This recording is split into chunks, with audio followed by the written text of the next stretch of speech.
Kalau di pembahasan kita yang lalu, kita sempat ngobrol soal, kenapa kita takut bertanya sejak kecil? Hari ini gue mau ngajak lo mundur selangkah lagi deh. Karena kayaknya masalahnya itu bukan cuma sebatas takut bertanya. Ada pertanyaan yang lebih mendasar. Kita semua mungkin pernah merasakan atau setidaknya sering mendengar keluhan tentang kenapa sih kita jadi takut bertanya sejak kecil. Pertanyaan ini rasanya dekat sekali dengan pengalaman banyak dari kita. Tapi hari ini, saya ingin mengajak Anda untuk sejenak mundur, melihat gambaran yang sedikit lebih luas. Karena mungkin ini bukan cuma soal takut bertanya. Mungkin ada sesuatu yang jauh lebih mendasar, yang tertanam begitu dalam di sistem pendidikan kita. Mari kita coba mulai perenungan ini dengan satu pertanyaan utama. Kenapa ya di sebuah institusi yang tujuannya adalah mencerdaskan, justru kepatuhan yang seolah-olah menjadi nilai tertinggi? Ini adalah pertanyaan yang mungkin jarang kita ucapkan, tapi jawabannya secara diam-diam membentuk cara kita memandang dunia, cara kita bekerja, bahkan cara kita menjadi warga negara. Tanpa sadar, jawaban atas pertanyaan ini ikut membentuk siapa diri kita hari ini. Coba deh kita flashback sedikit ke masa sekolah. Coba bayangkan di benak Anda, sosok murid yang baik atau murid teladan. Gambaran seperti apa yang muncul? Kemungkinan besar yang terbayang adalah murid yang duduknya rapi, diam, dan patuh. Murid yang tidak banyak membantah, dan yang terpenting, tidak merepotkan guru atau sistem. Pernahkah kita bertanya, kenapa definisi baik menjadi begitu identik dengan tidak merepotkan? Nah, sekarang kita lihat sisi sebaliknya. Kenapa keberanian justru seringkali dipandang dengan curiga? Kenapa anak yang kritis, yang terus-terusan bertanya, kenapa sih begini? Seringkali dianggap menantang, bukan ingin tahu. Kenapa punya pendapat yang berbeda itu sering dilihat sebagai sebuah pembangkangan, bukan sebagai sebuah kontribusi pemikiran? Ada apa sebetulnya dengan sistem yang merasa terancam oleh rasa ingin tahu? Dan inilah mungkin pertanyaan puncaknya, pertanyaan yang paling krusial. Apa yang terjadi pada diri kita sebagai individu dan sebagai sebuah masyarakat ketika keberanian itu tidak pernah secara sengaja dilatih, sementara kepatuhan terus-menerus diberi penghargaan? Pertanyaan ini mungkin tidak akan pernah ada di lembar ujian kita. Nah, untuk mencoba menjawab pertanyaan-pertanyaan besar tadi, kita akan coba membedahnya satu persatu. Pertama, kita akan dalami dulu fenomena dipuji karena patuh, dicurigai karena berani. Lalu, kita akan masuk ke soal kurikulum. Adakah ruang untuk berpikir kritis di dalamnya? Setelah itu, kita akan lihat kenapa sistem begitu nyaman dengan kepatuhan. Dan tentu saja, apa dampaknya bagi kita saat dewasa. Dan yang terpenting di akhir, kita akan membahas bahwa keberanian itu sesungguhnya adalah sebuah keterampilan. Baik, mari kita mulai dari lapisan yang pertama. Dipuji karena patuh, dicurigai karena berani. Ini bisa dibilang adalah pelajaran paling awal yang kita terima. Sebuah pelajaran yang tidak pernah tertulis di buku manapun, tapi mungkin justru yang paling meresap ke dalam diri kita. Coba kita bayangkan lagi hari-hari pertama kita di sekolah. Jauh sebelum kita diajarkan tentang alfabet atau angka, sebelum kita diperkenalkan pada keajaiban dunia sains, ada satu set pelajaran lain yang mendahuluinya. Pelajaran tentang bagaimana cara bersikap.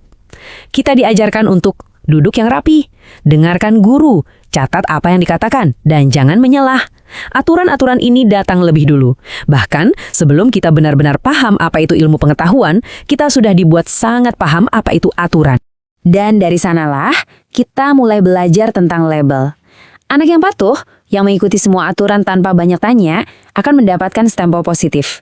Anak baik, murid teladan, bisa jadi contoh. Sebaliknya, anak yang banyak bertanya, yang kritis, seringkali mendapat label yang berbeda. Entah itu keras kepala, sok pintar, atau yang paling umum, nggak bisa diatur. Mungkin label-label ini jarang diucapkan secara langsung, tapi kita semua bisa merasakannya. Lewat nada suara, lewat tatapan mata, atau lewat cara pertanyaan kita dijawab, atau bahkan tidak dijawab sama sekali. Dan sedikit demi sedikit selama bertahun-tahun kita duduk di bangku sekolah, pesan tak tertulis itu meresap jauh ke dalam pikiran bawah sadar kita. Sebuah keyakinan yang sederhana namun sangat kuat bahwa aman itu adalah dengan menjadi patuh. Selamat itu adalah dengan tetap diam. Dan berani itu membawa risiko. Akibatnya apa? Tanpa kita sadari, tujuan utama kita datang ke sekolah pun bergeser. Banyak dari kita belajar bukan lagi didasari oleh keinginan tulus untuk memahami, tapi lebih didorong oleh keinginan untuk tidak membuat kesalahan. Fokus kita berpindah dari rasa ingin tahu yang murni menjadi sebuah mekanisme pertahanan diri dari rasa takut dianggap salah. Dan pergeseran inilah yang kemudian tanpa sadar diperkuat oleh kurikulum itu sendiri. Sekarang, mari kita coba masuk ke lapisan kedua, yaitu soal kurikulum tanpa berpikir kritis. Di sini kita akan melihat lebih jeli apa sih yang secara eksplisit diajarkan oleh sekolah dan apa yang secara sistematis, entah sengaja atau tidak, justru diabaikannya. Kalau kita bedah isi kurikulum formal, isinya tentu sudah kita kenal baik. Ada matematika, ada sains, ada sejarah. Semua mata pelajaran ini punya satu kesamaan. Mereka punya jawaban pasti yang sudah ditentukan. Semuanya bisa diuji, dan semuanya bisa diberi nilai. Sangat terstruktur, sangat jelas, dan sangat terukur. Tujuannya adalah penguasaan informasi yang sudah ada. Tapi coba perhatikan, di antara semua daftar mata pelajaran itu, adakah ruang yang secara serius disediakan untuk membahas cara berpikir? Keterampilan-keterampilan non-akademis yang justru sangat membentuk karakter, seperti misalnya keberanian untuk punya pendirian, tidak pernah dijadikan sebuah mata pelajaran resmi. Keberanian dianggap sesuatu yang semestinya ada begitu saja, padahal ia tidak pernah benar-benar dilatih. Sebagai contoh, sekolah itu jarang sekali secara khusus mengajarkan kita bagaimana caranya berbeda pendapat dengan tetap sopan dan hormat. Bagaimana caranya menyuarakan kritik secara konstruktif. Atau bagaimana caranya mengatakan saya tidak setuju tanpa secara otomatis dianggap sebagai sumber masalah.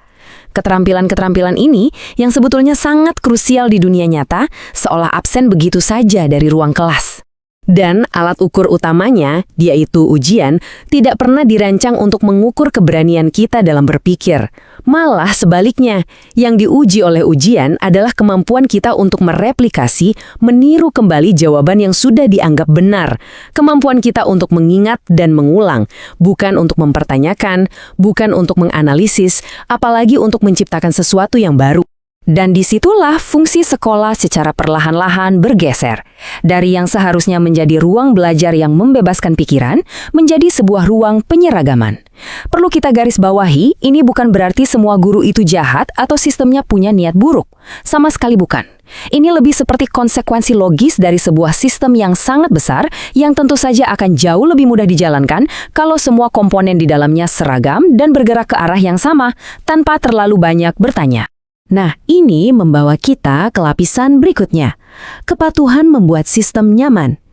Mari kita coba dalami pertanyaan ini. Mengapa kepatuhan seolah menjadi jalan termudah, jalan yang paling nyaman bagi sebuah sistem untuk bisa terus berjalan? Kalau kita coba memposisikan diri kita sebagai sistem itu sendiri, entah itu sistem pendidikan, birokrasi, atau bahkan perusahaan, logikanya sebenarnya sangat sederhana. Sistem manapun akan selalu lebih nyaman berhadapan dengan orang yang patuh daripada orang yang berani. Kenapa? Ya, karena orang yang patuh itu jarang bertanya, tidak banyak protes, dan tuntutannya sedikit. Alur kerja jadi lancar. Sebaliknya, orang yang berani cenderung mengganggu alur. Mereka memperlambat proses pengambilan keputusan karena banyak bertanya, dan mereka memaksa sistem untuk terus-menerus melakukan evaluasi. Jadi, ketika kita melihat sebuah sistem sekolah yang seolah begitu mengidolakan kepatuhan, itu bukanlah sebuah kebetulan atau sebuah kecelakaan.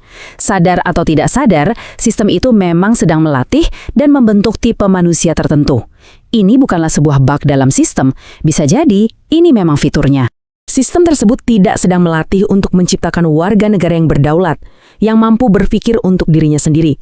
Tapi ia sedang melatih untuk menciptakan warga negara yang bisa diatur. Logikanya jelas, keberanian itu memaksa sistem untuk berpikir ulang, untuk beradaptasi, dan untuk berubah. Sementara kepatuhan membuat sistem bisa terus berjalan seperti biasa tanpa hambatan. Lalu, apa akibat jangka panjang dari semua ini? Di bagian keempat ini, kita akan coba melompat dari ruang kelas ke dunia nyata, ke kehidupan kita sebagai orang dewasa, untuk melihat apa saja dampaknya. Bagaimana sih murid yang patuh itu tumbuh dewasa? Pola pikir yang sudah tertanam selama belasan tahun di sekolah itu tentu tidak hilang begitu saja saat kita lulus. Ia terbawa. Di kantor, ia bisa menjelma menjadi rasa takut untuk menyampaikan ide-ide baru karena khawatir dianggap aneh atau sok tahu. Menjadi keraguan untuk menolak perintah yang kita rasa tidak adil atau tidak masuk akal karena takut dicap sebagai pembuat masalah. Di masyarakat, pola ini membuat kita jadi lebih memilih diam saat melihat ada sesuatu yang tidak beres. Kita merasa lebih mudah dan lebih aman untuk menjadi pasif. Dan kita jadi lebih mudah untuk menerima begitu saja satu narasi tunggal yang disodorkan kepada kita. Pelajaran itu begitu menempel, jangan salah, jangan beda, jangan ribut. Dan hal yang paling penting untuk kita ingat adalah ini semua terjadi bukan karena orang-orang ini tidak cerdas, bukan karena mereka malas, dan sudah pasti bukan karena mereka adalah orang jahat. Ini terjadi karena keberanian tidak pernah menjadi bagian yang dianggap penting dari kurikulum pendidikan mereka. Ini adalah hasil dari sebuah pelatihan jangka panjang, sebuah pembiasaan, bukan sebuah cacat karakter pribadi. Tapi, di tengah semua analisis yang mungkin terdengar sedikit suram ini, ada sebuah kabar baik. Ada harapan. Dan ini membawa kita ke bagian terakhir yang paling penting. Keberanian adalah sebuah keterampilan. Dan kabar baiknya, justru karena ia adalah keterampilan, maka ia bisa dipelajari kembali. Kita perlu sedikit mengubah cara pandang kita soal keberanian. Keberanian itu bukanlah bakat bawaan yang misterius. Ia bukan sesuatu yang hanya dimiliki oleh segelintir pahlawan yang kita lihat di film atau buku sejarah. Keberanian adalah sebuah keterampilan. Dan sama seperti keterampilan lainnya, seperti belajar naik sepeda atau belajar bahasa baru, ia bisa dikembangkan melalui latihan yang sadar dan konsisten. Dan latihannya tidak harus selalu dimulai dengan tindakan-tindakan heroik, tidak perlu. Ia bisa dimulai dari hal-hal yang sangat kecil dan sangat personal. Misalnya, mulai dengan berani berkata, "Maaf, saya belum paham." Ini adalah sebuah pengakuan kerentanan yang sangat jujur dan butuh keberanian. Lalu, coba untuk berani berbeda pendapat dengan sopan dalam sebuah rapat kecil. Dan mungkin yang paling kuat, berani untuk bertanya dengan tulus. Kenapa ya aturannya harus seperti ini? Karena pada akhirnya, terkadang keberanian itu tidak berarti kita harus melawan siapapun di luar sana. Terkadang, bentuk keberanian yang paling murni hanyalah berhenti berbohong pada diri kita sendiri. Berhenti berpura-pura setuju saat hati kita sebenarnya menolak. Berhenti berpura-pura paham saat pikiran kita sebetulnya masih bingung. Dan di dunia yang sudah begitu nyaman dengan kepatuhan, sebuah tindakan sederhana seperti jujur pada diri sendiri saja, itu udah bisa menjadi sebuah tindakan yang radikal. Itu adalah bentuk perlawanan yang paling sunyi, namun bisa jadi yang paling kuat.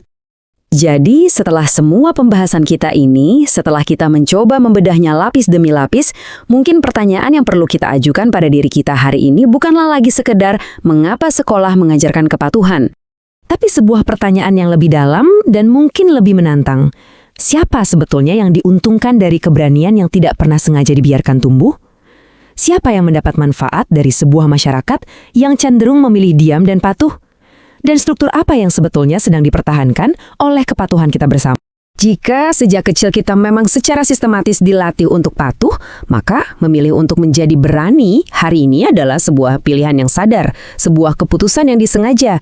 Dan kesadaran itu sendiri, kesadaran akan pola ini, akan selalu menjadi langkah pertama. Karena perubahan besar di masyarakat tidak pernah dimulai dari kepatuhan massal. Ia selalu dimulai dari keberanian-keberanian kecil dari individu untuk tidak sekedar patuh.